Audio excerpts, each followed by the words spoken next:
Media cares way more about being first than being right. They love a scoop, but it's a scoop of shit because it always turns out to be wrong. Bill Maher absolutely destroyed his MSNBC Pundit, and let's just say it wasn't even a fair fight. I am tired of the extremes and the extremists who dominate the debate. In his latest unfiltered takedown, Maher went straight for the jugular, calling out the smug, out-of-touch takes we've all gotten tired of hearing. It's time for the media to admit that they blew the whole thing way out of proportion, because as always with media these days, they don't cover what's most important, just what's most fun to watch. He's done watching the media twist every conversation into the same tired narrative. He's exposing the hypocrisy, the echo chamber, and let's be honest, the complete lack of self-awareness that's making people tune out. And the best part? He did it with brutal honesty and that signature smirk, leaving his opponent scrambling for a comeback. If your news outlet consistently reduces everything that happens in the world to who the President of America is, get rid of it. It's just thoughtless, reflexive team politics. Now, was this the reality check the media desperately needed? Or will they just double down like they always do? Let's find out. It all started with Bill Maher diving headfirst into what he sees as one of the biggest issues with today's political climate: the way the left reacts to Trump and his presidency. Now, Maher isn't saying Trump shouldn't be criticized, far from it. But his issue is with how that criticism is delivered. According to him, there's a level of hysteria that not only makes the left look ridiculous, but also pushes away people instead of convincing them to listen. Instead of focusing on solid fact-based arguments, the approach often turns into a full-blown emotional meltdown.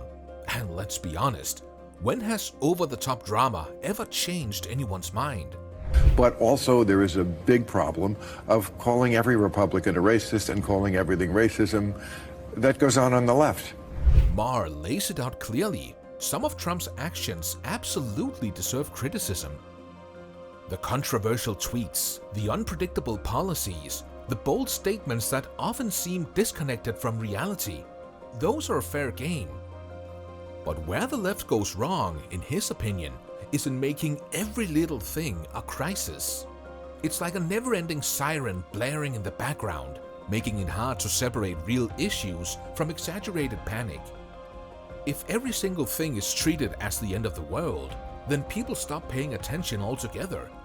Maher's main argument here is that the left is so caught up in its own outrage that it never stops to ask whether its approach is actually working. We don't like him either. Yeah. It's just that in this country, it's binary. I mean, gender may not be binary, but politics is. You only get two choices. Then there's the media, which Maher sees as playing a huge role in this mess. Instead of being the voice of reason, he argues that left-leaning pundits often act like they're starring in some kind of political soap opera. Everything is presented as a shocking twist, a disaster in the making, or proof that democracy is hanging by a thread. But when the news is framed that way all the time, people eventually tune out.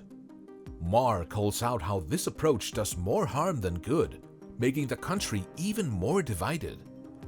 Instead of helping people understand the issues, it turns political discourse into entertainment, where the loudest and most dramatic voices get the most attention. Mr. False Equivalency. It's like, no, Joe, come on. I thought you were Joe Scarborough. There's crazy on both sides. There's crazy on both sides. Not as much on the left. A perfect example of this, Maher points out, is how celebrities have inserted themselves into political discussions. During Trump's presidency, it felt like every late-night comedian, musician, and actor suddenly became a political expert. While there's nothing wrong with having opinions, Maher argues that these figures often contribute to the noise rather than adding anything meaningful. When political discussion is reduced to catchy soundbites and outrage-filled monologues, the actual substance of important issues get lost. He even takes a jab at how celebrities who openly support Democrats are embraced, while those with different views are often pressured to stay silent.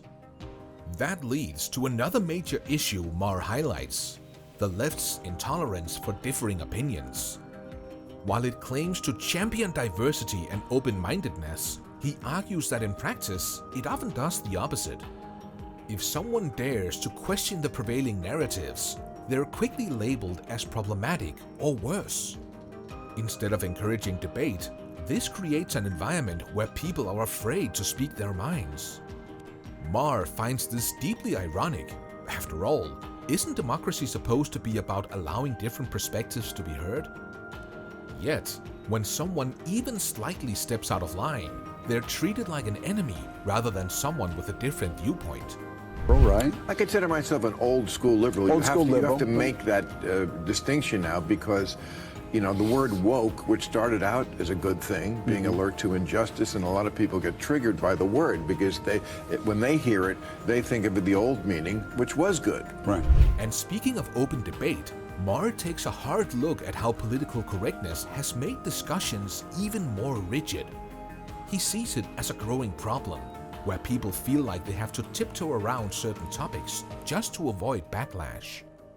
Joking about politics or saying something slightly controversial shouldn't automatically make someone a villain, but in today's climate, it often does. Maher argues that this culture of self-censorship is not only exhausting, but also counterproductive. When people feel like they can't openly express their thoughts, real conversations stop happening. And when real conversations stop, so does any chance of understanding or compromise. Throughout his argument, Maher makes it clear that he doesn't fit neatly into one political box. He's not someone who blindly hates everything Trump does just because it's coming from Trump. He's also not someone who ignores the serious issues with Trump's presidency.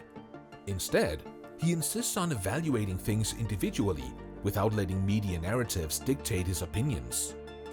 This, he says, is what being a true independent thinker looks like. But the problem is, in today's world, there's little room for nuance. People want to categorize you as either fully one side or the other, and if you refuse to play along, you're seen as an outsider. I think we agree about the danger of the super far right, and I can't say it enough. I think they're the bigger threat. But don't tell me that the left hasn't changed. I'm old enough to remember when it was the conservatives who hated the Jews. Maher also acknowledges that Trump is unpredictable and often changes his stance, which makes it difficult to take anything he says at face value. But at the same time, he refuses to automatically oppose something just because Trump supports it. For example, he mentions Trump's idea of cutting the defense budget in half. Maher has been advocating for reducing military spending for years, so why should he suddenly oppose it just because it's Trump suggesting it? To him, that kind of thinking is just as irrational as blindly supporting everything Trump does. The key, he argues, is to think critically and evaluate ideas based on their merit, not based on who proposes them.